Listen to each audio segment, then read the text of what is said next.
One of the main reasons for my pro-Russian viewpoint is Ukrainian society itself. It's built on infinite hate against Russia, which is the main and the only idea of Ukraine. And the only goal of Ukraine is to fight Russia and to destroy itself while fighting Russia.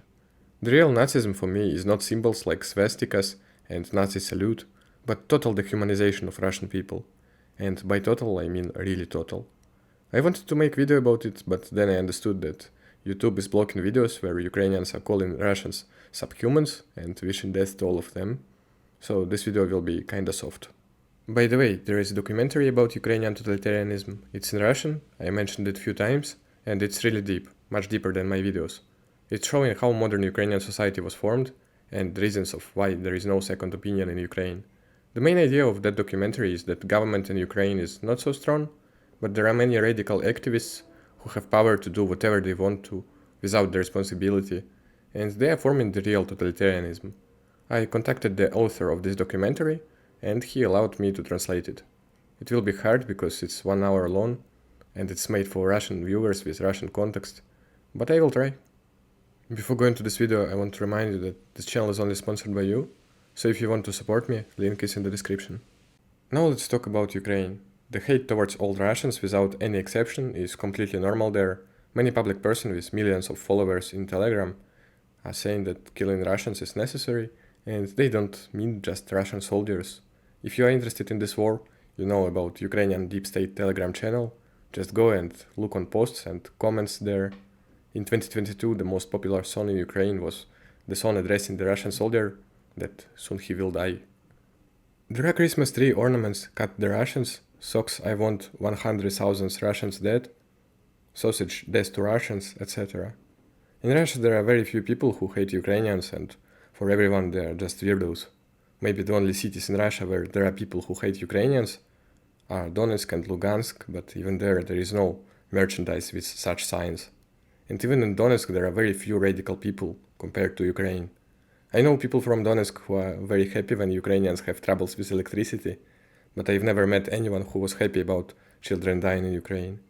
And when some accidents are happening in Russia, Ukrainians are celebrating it as victory. Like the case when shark killed a Russian tourist in Egypt, so Ukrainians spent next 2 weeks making memes about it. I can't even imagine such insanity in Russia. And by the way, Ukrainians hate the Russian opposition as well. There are a lot of examples on Twitter. For them there is no difference, they think that good Russian is a dead Russian. Age also doesn't matter for them. There are public person who said on Ukrainian television or in their Telegram channels that it's necessary to get rid of all Russians, including children. Ukraine and Russia have always been brotherly nations. Of course you can say that there were always banderates in the western Ukraine, and there were always Ukrainians who hated Russia, but they weren't majority. Before 2014 they didn't have a power. And Ukrainians in the central Ukraine and especially on the east were the same as Russians. But you know, Oceania had always been at war with East Asia. The only narrative in Ukraine is that Ukraine and Russia were at war for centuries. If someone is saying that Ukrainians and Russians were brothers, Ukrainians will insult him and wish him something bad. And to brainwash people and form the new reality, Ukraine completely rejects its past. All the Soviet monuments are being demolished. It's so pointless that there are cases when in the western Ukraine, people who has Ukrainian language as native are trying to protect their monuments that often are not related to Soviet Union or Russia. Яка радянська влада, блядь? Вона що тримає, блядь? Руський прапор, блядь? Що ви нахуй приїбалися, блядь? Будете захищати? Конечно, Мені зараз пали нахуй ту машину. Просто Кримінальна спали. справа. нахуй повибиває Нехай Дорогу порівняйте, світло проведіть в село, а щоб люди ноги не ламали. То не є Радянщина, то є пам'ятник Хліборобові, село Хліборобське. Розумієте? Ну, я не знаю, що він так комусь заважав. Таке часто в селах, коли приїжджаєте до це мене? перший раз в Львівській області такий супротив. Ми тут, З чим це пов'язуєш? Те, що гарна жінка? є певні видно сексистські вподобання. Та звичка тут не можна нічого. There are many such cases in different cities, and there is no logic at all. In Odessa, Ukrainian activists are demolishing monuments to Russian emperors who found Odessa. In Kiev, they are demolishing monument to Kiev native writer. In Poltava, on the field where the Battle of Poltava took place, they are demolishing the monument to Peter the Great, who commanded that battle. Monuments to all Russian people are being demolished. Here you can see Ukrainians demolishing monument to Pavlov, who is famous neurologist and psychologist. He died 90 years ago, but seems like his monument is a problem. There wasn't enough money to demolish the Motherland Calls monument in Kiev, so Ukraine replaced hammer and sickle with the Ukrainian emblem. Ukrainians are also renaming everything that related to Russia, like the streets and subway stations, everything related to Russian people and cities. There are some funny things, like there are a lot of villages to rename, and sometimes administration is changing one letter to make it sound Ukrainian and not Russian. And Russia helps the Ukrainians to get rid of their Soviet past by destroying power plants and factories which were built in Soviet Union. I think I have to say that Russia is not doing anything like this. There are monuments to Ukrainian people, like monuments to Shevchenko and Lesya Ukrainka in Moscow, thousands of Ukrainskaya streets, and streets with other names related to Ukraine.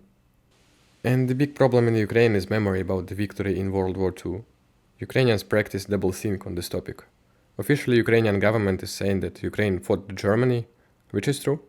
There were a lot of Ukrainians in the Red Army, much more than on the side of Nazis. 6 or 7 millions of Ukrainians on the side of Soviet Union against 250,000 on the side of Hitler. But if you want to celebrate the Victory Day in Ukraine, you will face problems with the police. Every year some people are being arrested for wearing red stars and Soviet symbols. All monuments to heroes of Great Patriotic War are being demolished as well, and even the fallen soldiers of Red Army are bothering Ukrainian government. In Lvov, at the Hill of Glory Memorial, the remains of Soviet soldiers are being exhumed for transfer to a city cemetery, after which the memorial will be closed. On the other hand, Ukraine glorifies people who fought for Nazi Germany. Stepan Bandera was made a national hero. There are a lot of memorial events for the SS division Galicia, which is a huge topic to talk about. There are also many streets named in honor of Roman Shukhevich. And Nazi symbols in Ukraine are very, very popular. There are thousands of photos and videos with Ukrainian soldiers wearing DS patches. This emblem with Roman Aquila is especially popular. Maybe Ukrainians just like the Roman Empire, no Nazism. But don't worry, Nazi Germany flag is also popular, and usually there is no punishment for demonstrating it. This is how Ukrainian state works. There is a law against both communist and Nazi symbols, but for demonstrating Soviet flag you will be detained. And for the Nazi flag, nothing will happen. Oh, and here you can see the electronic warfare antenna for the Ukrainian army.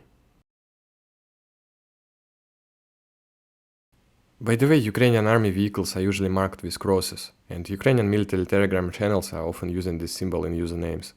Of course, Ukrainians have thousands of excuses. It's definitely not because they are cosplaying Nazis.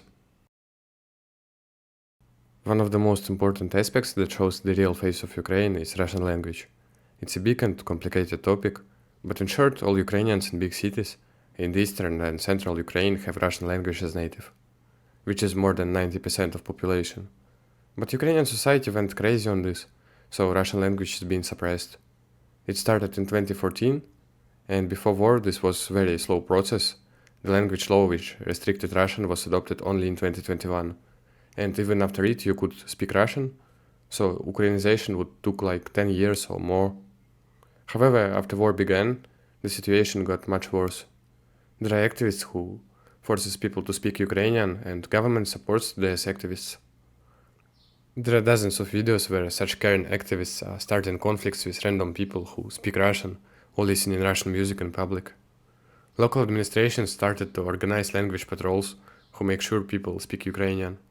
There are videos where activists harassing even children who were just listening songs in Russian. And after Ukrainian actor Bogdan Benyuk called for beating children with a rod for using the Russian language, mayor of Ivano-Frankovsk started a poll in his Telegram channel where he asked people if it's okay to beat children for using Russian. But if you're interested to hear something really hilarious, publishing house from Dnipropetrovsk decided to destroy print run of a book by Ukrainian author. The books are in Ukrainian, of course, so why destroy them? Because author maintains her social media page in Russian. And it doesn't matter that author also has pages in Ukrainian and in English. What a nice country. You may think that this is crazy, but not for Ukraine, it's just normal there. Now let's move to even crazier part of this wonderful country. There is a single TV channel called Telemarathon. Even North Korea has 4 channels. Ukraine spends insane amount of money on this TV channel. The only content of this channel is obviously war, and there are many guests, usually soldiers or volunteers who help Ukrainian army, and they are often telling their ideas to improve Ukraine. Like some guys on telemarathon said that it's necessary to arm TCK workers with assault rifles and allow them to open fire, or that Ukraine needs conscription of women, or militarization of children. Here you can see a guy who says that children have to be prepared for the army from kindergarten. Ну, ви знаєте, треба починати з виховування національної свідомості. Тобто фактично вже від дитячого віку, від дитячого садку, якщо хочете, треба вже готувати людей, готувати населення до того, що воно є частиною збройної організації держави. This is actually the worst part. The children. They are raised to believe that Russians are subhumans. There are hundreds of videos where Ukrainian mothers are teaching children to say Russian warship, go fuck yourself. Or where Ukrainian children are saying that they want all Russians to die. There is a video from 2022 where children are just stopping cars and saying that they will kill any Russian they will meet. Так. Слава Україні! Героям слава! Скажи слово паляниця. Паляниця! А Укрзалізниця? Укрзалізниця! Проїжджайте. Проїжджайте. Щасливої дороги. Щасливої дороги. Вот это да. Ні, молодці, молодці. Ви нікого не пускаєте на? Ні. Коли ми спіняли машини, ніхто не стає. Ніхто не стає? Знаєш, погано спиняйте. Дивіться, ворогів не пускайте сюди. Якщо будуть русські, ми їх будемо стріляти. Отака. Все, молодці. Давайте, пока. Щасливої дороги вам. And there are videos where children are helping to make shrapnel for drone charges. Слава Україні, волонтерський центр рухної форми, 7 березня. Отак юні патріоти, фабрики добра, допомагають працювати виробництву, які молодці. Here you can see an electronic warfare systems manufacturer who offering to assemble drones in schools. This is life in Ukraine. Of course, Ukrainian borders are closed for men over 18. TCK workers kidnapping men from streets. Russia launches hundreds of drones almost every night, and the front line is moving westward. But Ukrainians have their own reality. Head of their intelligence is reporting that Russia is carrying out forced conscription in the occupied territories. In my reality, forced conscription was only in Donetsk and Lugansk, and it ended 2.5 years ago. But in Ukrainian reality, there is Russian TCK kidnapping men, maybe even in Mariupol.